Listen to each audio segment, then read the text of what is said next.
Your iPhone's personal hotspot uses 5G by default, which may not be compatible with older devices. So if you want to change your iPhone hotspot to 2.4 GHz or change it back to 5G, then here's how to change your iPhone's hotspot frequency, whether it's the 17 Pro Max or any iPhone running on the latest iOS.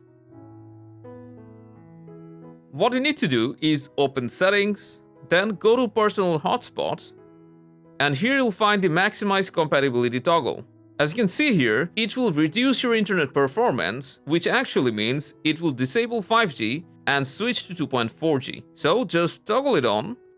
And now for it to work, you'll also need to turn off the personal hotspot, then turn it back on.